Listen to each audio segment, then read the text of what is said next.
All right, so thanks for talking to me, first All of right, all. no worries. Upside Down has a really, really huge visual landscape, but it often feels like a smaller, kind of more independent movie.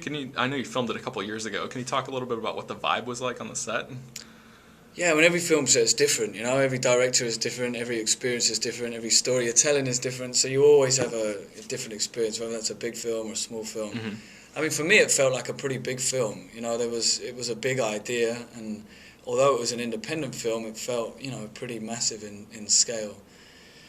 So, you know, it was exciting just to kind of, you know, be a part of a kind of fantasy fairy tale, basically, Hmm. and what the work that goes into that, um, you know, aside from the acting, you know, sometimes you make a film and it's literally a room and a camera and the acting is what's kind of driving everything forward. But with this, there were so many people that were all kind of contributing to try and make this world and this Hmm. story come alive. So really, as an actor, you were, you know, just a cog in a much bigger wheel, you know. And there are a ton of practical effects in this movie. Would you say that was the most challenging aspect of working on Upside Down? Yeah, well, and it was the most fun thing about it too, you know. You know, there was, you know, they really tried to make it as organic as possible. So some of the stuff you see was pretty real. You know, I'm Hmm. sort of flipping upside down and Yeah, I was going to hanging ask from you about that wires. because there's this one scene where it looks like it was shot in kind of a spinning gimbal or something, where Yeah, you're like putting weights on, and you actually it appears in the movie as if you fall upwards and yeah, land on the ceiling. yeah. That seems like a pretty difficult thing to pull off. What was the timing like on that?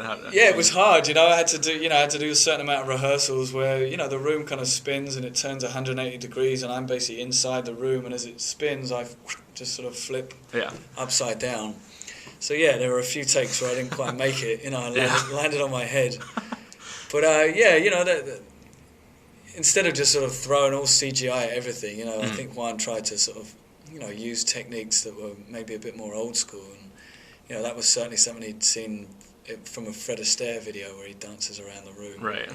You know, but when I saw what Fred Astaire had done, I felt like I'd been let off pretty lightly. Well, seeing you in movies like Across the Universe and The Way Back, Cloud Atlas, and now Upside Down, it strikes me that you often work with really visionary directors, and even Legend of the Guardians, actually, with Zack Snyder as well. Is working with visionary directors something that you actively seek out when you're choosing projects, or is it kind of happen Yeah, that way? you know, you want the director to have a really strong idea of what he's making, and you know, and to, you know, have a headspace outside of the box. You know, he's not just sort of ticking off a film by numbers. You know, he has a total passion and a drive for why he's sort of telling that story. And you can find directors that are experienced, and you can find first-time directors that have that exact same drive. And sometimes it's really exciting to work with first-time directors because, you know, they've got everything to play for. You know, All the passion. yeah, and you feed off that kind of energy. And definitely with Juan, it was a big case of that. You know, you just spent time with him, and you just knew that he was so desperate. Like, he would do anything to get this film made. Yeah. So, you know, to jump on board and kind of help him with that vision, you know, it was really exciting. The Cloud Atlas, by the way, is my favorite movie of last year, and I think you and the rest of the cast were just absolutely phenomenal in it. That movie didn't really connect very well with American audiences, and I feel like it's going to be one of those things that's studied like 20 or 30 years down the line. Were you surprised that the movie didn't do that well here in the States, or what's your kind of take on the reception of it? You know, I was surprised and I wasn't. You know, I was disappointed, but I wasn't. I guess I wasn't surprised. You know, it's weird. I mean, people use cinema in such different ways, and it's amazing. You know, when I speak to someone like you and you say it was one of your favourite films, and I've spoken to many people who feel the same kind of way. You know, and for me and all the people that were making it, we definitely felt like we were making something very exciting. You know, and you know, in cinema, there's a certain structure that, you know, a film can kind of sit within, and Cloud Atlas was way outside of that sort of structure. And you know, to me, that would be a reason to go and see it. You know, that would be a pull for me to go, wow, that looks so interesting and unique, and you know, I want to see what that is and have an experience. You know, but I think a lot of people, you know, use cinema in a different way, where they just use it to sort of switch off, I guess, sometimes, which is totally fine. You know, everybody works hard and you just want to be entertained. But it's a shame because, I mean, films like that are getting harder and harder to get made and to get put up on the screen. So you really hope that when something like that does kind of challenge the status quo, you know, that people support that. Right. Because otherwise, they're going to disappear. Yeah. I wonder, I mean, do you see that as like maybe a cultural difference? I think American audiences probably aren't used to something that experiential, you know. It seems like, I mean, the movie did well overseas, just not so much. Yeah, it did better in various places, and it was interesting to see which places kind of, you know, really took to it and embraced it, and which places didn't so much. What was the question? It was... I just didn't know if you thought maybe that it was like a cultural difference, the willingness maybe to be open to something new. Yeah. Yeah, I don't know. You know, I'd hate to sort of generalize. Yeah, I guess that's true. You know, it's hard. You know, because there's definitely very smart, intellectual people here in this country. Oh, sure. You know, who really embrace the film too. But well, going off that a little bit, Cloud Atlas, Upside Down, and even Guardians of the Galaxy, which I know you recently auditioned for, all seem like they exist in these kind of really bizarre, spacey, cinematic worlds. Is science fiction a genre that's a favorite of yours? No, not at all. Really? No, I watched very little science fiction kind of growing up and don't watch much of it now. Okay. You know? Yeah, it's weird. I mean, you know, this was definitely kind of, you know, in another alternate universe. But I never felt like it was a sci-fi kind of movie. It felt like a fairy tale, you know, and so I was excited to kind of do that. Cloud Atlas was just so kind of out there and was just such a unique experience in every single way from an acting point of view. Just to work, you know, the material of the book was just so rich and incredible. The directors were just so forward-thinking and visual, and just, you know, they're on another planet, the Wachowskis, and Tom Tykwer too.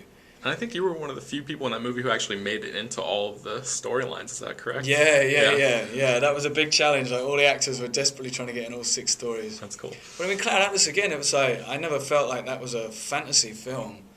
You know, I actually felt like it's reality. You know, there is some futuristic stuff in it, but all that is potentially possible. You know, it's not fantasy. That's a potential world in the year 2144 in Neo Soul. You know, there's nothing to say that life won't be like that. You know?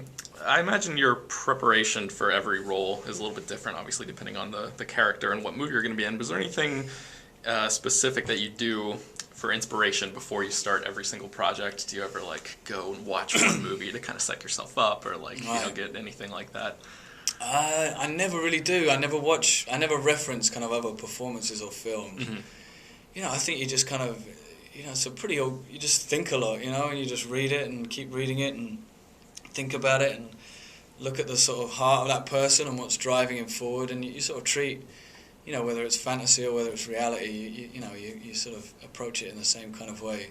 But yeah, I remember the main thing is just to be totally adaptable, because every director has his own style, and the other actors that you work with, or you're going to get something different off them each time. So yeah, I think it's a big mistake to kind of go into another film with all the stuff that you learned from the last film and think that you can then use everything from that film in that film, because it never works out that way. So would you say that kind of growing as an actor is just like the way to do that is to just stay as open as possible? I mean, because I feel like you have to learn something along the way. Well, you do, yeah. I mean, you do, and then you try to sort of unlearn it. Actually, you know, you try and sort of like, I look back to when I was, you know, when I first started acting and stuff, you know, where it's just total belief, and you're just working off the total truth of the moment, you know, and you actually try and strive to just keep that what you had at the very beginning, you know.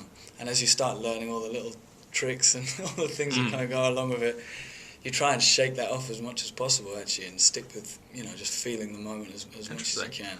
I know that music has been a big part of your life for a long time. Are you still recording or playing music or anything? You have any plans to release an album anytime soon? Yeah, you know, I'm always writing music, and you know, a lot of my friends in London are musicians, and you know, I sort of spend time, you know, collaborate with certain people, and you know, so yeah, music. I still write a lot of music and record a lot of music, and who knows what I'm going to do with it all. But it's all sitting there on my computer. I know that you've taken to writing poetry on Twitter. Do you see that as kind of another creative outlet? Yeah, I mean, I set up a Twitter site just because I guess somebody else was using my name. Oh, really? Pretending to be me. So someone just said the only way you can stop that is by getting a verified Twitter account. So I put it up.